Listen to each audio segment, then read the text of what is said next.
కూతురు వాయిస్ వినగానే నీ కాళ్ళు ఆగలేదు, నీ కళ్ళల్లో నీళ్ళు ఆగలేదు. నువ్వు నీ భార్యను చంపావంటే మేము నమ్మాలా? నేను నీ కూతుర్ని కలిసాను గాంధీ. అందరూ అనుకున్నట్టు నీ కూతురు కళ్ళ ముందే తన తల్లిని చంపుంటే ఆ పాప కళ్ళల్లో నీ మీద అసహ్యం కనబడి ఉండేది. But I see nothing but love.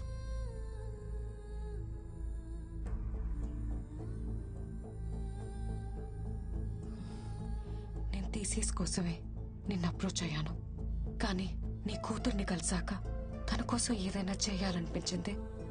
ఆ వయసులో తల్లి లేకపోతే ఆ కష్టం ఏంటో నాకు తెలుసు. తన్ని చూస్తుంటే నన్ను నేనే చూసుకున్నట్టుంది. Please tell me, I will help you. నువ్వు నాకు ఎలాంటి హెల్ప్ చేయలేవు. చేయగలను. My father is DGP, state intelligence chief. నీ కూతురు చెప్పింది మా నాన్నని నేనెప్పుడు ఏం అడిగినా తెచ్చిస్తాడని. ఇప్పుడు నీ కూతురు నిన్ను అడుగుతుంది. నిజం చెప్పు ప్లీజ్. మా బాస్ అరెస్ట్ అయ్యారని 2 వారాల క్రితం నాకు కాల్ వచ్చింది. అలా కాదు, నీ గురించి పూర్తిగా తెలియాలి. ఫ్యామిలీ గురించి, లైఫ్ గురించి, ప్రొఫెషన్ గురించి. I want all the details. చిన్నప్పటి నుంచి నాకు ఎవ్వరూ లేరు. నన్ను పెంచి పెద్ద చేసింది మా రాజశేఖర్ గారు. అందుకే ఆయనంటే నాకు చాలా గౌరవం. Good morning sir. విష్ చేయడం కాదు, వర్క్ చేయాలి. Yes sir. Reddy's lab audit report అయిపోయిందా? అయిపోతుంది సార్. ఆ construction company financial report ready చేసావా? చేస్తాను సార్. కొత్త స్టాఫ్ ఇండక్షన్ ఇచ్చావా? ఇస్తాను సార్. అన్ని అయిపోద్ది, చేస్తాను ఇస్తానని అంత ఫ్యూచర్ టెన్స్ లో తప్పితే అయిపోయింది, చేశాను, ఇచ్చానని ఒక్క ఆన్సర్ కూడా పాస్ట్ టెన్స్ లో రాదా? వస్తాయి సార్. మళ్ళీ ఫ్యూచర్ టెన్స్. సార్ ఎన్నిసార్లు టెన్స్ సార్. నా ఇంక్రిమెంట్ చూస్తాను. మరి నా లీవ్ అప్రూవల్ చేస్తాను. సార్ మరి నా ప్రమోషన్ ఇస్తాను. మీరన్నీ ఫ్యూచర్ టెన్స్ లో మాట్లాడుతున్నారు. నువ్వు ఏ టెన్స్ లో మాట్లాడితే ఆ టెన్స్ లో కౌంటర్ ఇవ్వాలి కదా. సరేగానే ఆర్ఆర్ క్లయింట్ వచ్చాడా? వచ్చారు సార్. ఫైనాన్స్ రిపోర్ట్ మేనేజ్ చేయమని చెప్తే గాంధీ దగ్గర పంపించాను. ఇది past tense sir, past tense. అక్కడ ప్రెసెంట్ టెన్స్ వాచిపోద్ది. నష్టాలు మూతపడే కంపెనీ ప్రాఫిట్ లో ఉందని షేర్ హోల్డర్స్ ని మోసం చేయటం తప్పు. ఫైనాన్షియల్ రిపోర్ట్ మార్చడం కుదరదు. ఎంత కావాలి? లేదా ముందు ఇతను ఒక్కడే ఉన్నాడు హైదరాబాద్ లో, ఇంకెవరు లేరు. ఆయన ఏదో అడిగాడు, చేస్తే చేస్తానని చెప్పాలి, లేకపోతే లేదనాలి. దానికి వైల్డ్ గా రియాక్ట్ అవ్వాలా? పని చేయమంటే ఎందుకు రియాక్ట్ అవుతాం? తప్పుడు పని చేయమన్నాడు కాబట్టి రియాక్ట్ అయ్యా. కోపం ఎక్కువైపోతుంది నీకు. ఇలా అయితే కష్టం. ప్రతి దానికి క్వశ్చన్ చేస్తే నాకు కూడా కష్టమే. ఇదే కంటిన్యూ అయితే ఉద్యోగం పీకేస్తాను. ఆ తర్వాత మీ ఇష్టం. కంపెనీ నాది. చైర్మన్. చైర్మన్ అయితే నాకేంటి, వాచ్మెన్ అయితే నాకేంటి? నన్ను ఇంటర్వ్యూ చేసినప్పుడు మీరు నచ్చారు కాబట్టి మిమ్మల్ని బాస్ గా సెలెక్ట్ చేసుకున్నాను. బాగుంది సార్. ఇంటర్వ్యూలు చేసేది బాసులను సెలెక్ట్ చేయడానికి కాదు, ఎంప్లాయీని సెలెక్ట్ చేయడానికి. అడిగిన ప్రశ్నలకు సమాధానం చెప్పావు కాబట్టి నేను ఎంప్లాయీ గా సెలెక్ట్ చేశాను. కరెక్ట్ క్వశ్చన్స్ అడిగారు కాబట్టి మిమ్మల్ని బాస్ గా సెలెక్ట్ చేసుకున్నాను. నాకు కనుక కాలింది అనుకోండి, తీసేసి కొత్త బాస్ వేసుకుంటాను. ఈ కాన్సెప్ట్ ఇంకా బాగుంది సార్.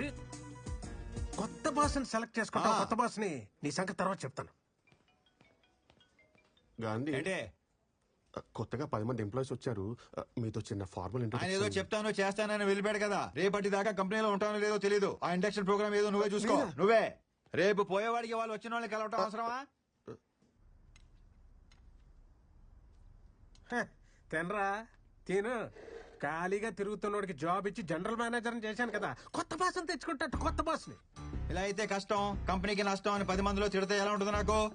ఏంటి అన్నేనే తిట్టేశారా? చాలా హార్ష్ గా తిట్టారు తెలుసా? అయ్యమ్మా అయ్యో. ఇదిగో ఏదైనా ఉంటే ఇంటికి పిలిచి మాట్లాడాలి కానీ 10 మందిలో మాట అంటే పడేది లేదు. మేము చెప్తాం. అయ్యో నా ఫ్యామిలీకి నాకన్నా నువ్వే ఎక్కువైపోయావు. ఏంటి ఫ్యామిలీయా? వీకెండ్ వస్తే చిన్నింటికి వెళ్ళిపోతారు. ఇంట్లో మందు కొట్టడం కుదరట్లేదని ఏదో చిన్నెళ్ళు సెట్ చేసుకున్నాను రా బాబు. దానికి చిన్నెళ్ళు గిన్నెలు కాంట్రవర్సీ క్రియేట్ చేయకరా బాబు ప్లీజ్. ఆ మాత్రం కంట్రోల్ ఉంటే బెటర్. మళ్ళీ ఏమైనా అంటున్నారా? ఈసారి ఏమైనంటే నాకు ఫోన్ చెయ్యి. నువ్వు కొత్త బాస్ని వెతుక్కున్నట్టే నేను కూడా. అర్థమైంది. ఏదో వెనకేసుకొస్తున్నావు గానీ రేపు ఏదైనా అమ్మాయి తగులుకునేదాకానే ఈ రిలేషన్షిప్స్ అన్ని. హలో రాజశేఖర్ గారు, అమ్మాయే కాదు పై నుంచి మా అమ్మ నాన్న దిగొచ్చిన మీ తర్వాతే.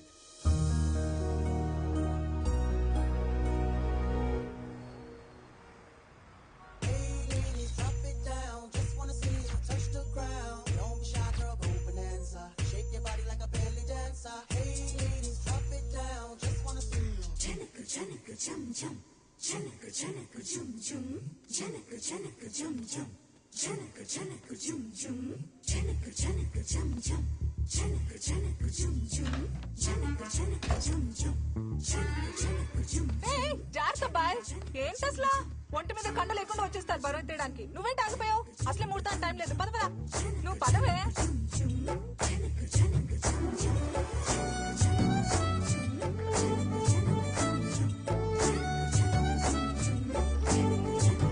ఏ అబ్బాయి, దూరం దూరం. మాది అసలే మడి ఆచారం.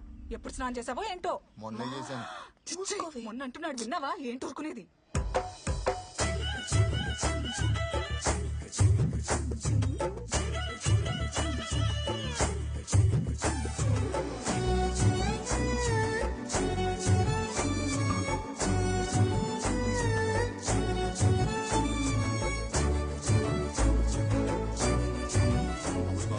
ఫిగర్ మామూలుగా లేదు. ఏదో చేసి పడేయాలి పడేయాలి పడేయాలి పడేయాలి పడేయాలి పడేయాలి పడేయాలి ఎవడదే? అరే ఏమైంది బాబు? లే లే లే లే అరి ఓకే, జాగ్రత్త. కూర్చో కూర్చో. ఒక్క నిమిషం, ఒక్క. I will set it right. Breathe breathe breathe. Just one more time. ఓకేనా? ఏంటి గురుజీ, మీ చేతిలో ఏమైనా మ్యాజిక్ ఉందా? అంత మన తినే ఆహారం బాబు. ఆహా. ఆ, రా చెప్తా. చెప్పండి. మటను, చికెన్, మసాలాలు, మందు ఇవన్నీ మానేసి మొలకలు, పచ్చి కూరగాయలు తింటే మన బాడీ కంట్రోల్లో ఉంటుంది. ఎవరిని వదిలేందాం గురుజీ? పిల్లల్ని బాబు, పిల్లల్ని. ఇంతకీ నీకెంతమంది పిల్లలు? 2 అమ్మాయిలు 2 అబ్బాయిలు. ప్రస్తుతం నాకు పుట్టుబోయే పిల్లల తల్లిని వెతుక్కొని పని మీద ఉన్నాను గురుజీ. దొరికిందా? ఆల్మోస్ట్ దొరికేసినట్టే. పొద్దునే ఒక అద్భుతమైన ప్రకృతి స్త్రీని చూశాను. ప్రకృతి అంటే మామూలు ప్రకృతి కాదు గురుజీ. ఇలా మెడలా పైకెత్తి, నడు ఇలా పక్కకి పెట్టి, ఆ చీరకట్లో ఆ గ్యాప్ ఉంటుంది చూసారా, ఆ గ్యాప్ లో చేపెట్టి ఇలా నిలబడి ఉంటే ఆకాశం నుంచి నెలవంక కింది దిగినట్టుంది గురుజీ. అబ్బబ్బబ్బబ్బబ్బబ్బా, కవిత్వం, నెలవంక, ప్రకృతి, పోయిటరీ పొంకొచ్చేస్తుంది గురుజీ. ఆధార్ కార్డు లో కూడా అందంగా కనిపించే ఫేస్ అది. ఎవడో కన్నాడో కాని గురుజీ, మహారాజు కూడా ఏమంటాడు? పాపేమో కసక్కు, నేనైపోయా పసక్కు. పైగా లక్కేంటండి గురుజీ, పాప మన ఎదురు ఫ్లాటే. ఇంతకి నీ ఫ్లాట్ ఎక్కడ? రండి చూపిస్తాను. అది గదిగో కనిపించే డీ బ్లాక్ ఏమంది. మాది అక్కడేనే. ఎప్పుడో మంచి టైం చూసుకుని ఆ కసక్కుని ఆ ఫ్లాట్ నుంచి ఫ్లాట్ లోకి ఫసక్క లాగేస్తాను. ఏంటంటే 304 తీసుకొచ్చాడు. కొంప తీసి ఆ కసకిటి కూతురా. ఇదే నా ఫ్లాట్ బాబు. చచ్చాను. ఇలా దొరికేసావేంటి? ఎదురింట్లో ఉండేది మనమేం తెలిస్తే వాగింది ఆడ కూతురు గురించి అని తెలుసు. హలో, నీదెక్కడ ఫ్లాట్? అంటే అది 1103 అంటే 11th ఫ్లోర్ పైన, బాగా పైన అనమాట. మీరు కనిపించారు కదండి. కన్ఫ్యూజ్ అయ్యా. వీడెవడో జంకీ గడ్లా ఉన్నాడు. బియర్ సీసాలు, పిజ్జా ముక్కలు, చికెన్ బొక్కలు. ఇలాంటి చెత్త తింటే దేనికి పనికి రాకుండా పోతాడు. Correct correct Guruji. ఇదేంటి దరిద్రం చుట్టూ వైఫై లా తిరిగేస్తుంది. హలో బాబు. సార్, నువ్వు ఇలా అడ్డమైన గడ్డి తినకుండా పొద్దునే మొలకొచ్చిన విత్తనాలు, 4 మిరియాలు వేసిన రసం తాగు. వేడిగా ఆరోగ్యం ఎలా ఉంటుందంటే నువ్వు చూడు. మిరియాల రసం, మొలకెత్తిన విత్తనాలు రేపటి నుంచి ఫిక్స్ గురుజీ. ఫిక్స్ ఫిక్స్ అంతే. మీరు లోపలికి రండి. మీరు లోపలికి రండి చెప్తాను. నేను ఇవాళ నుంచే స్టార్ట్ చేస్తున్నాను. పైకి వెళ్ళి రసం తీసే పనిలో ఉంటాను. మీరు లోపలికి వెళ్ళండి. మీరు లోపలికి వెళ్ళండి చెప్తాను. పాలు పొంగిచ్చేసారా?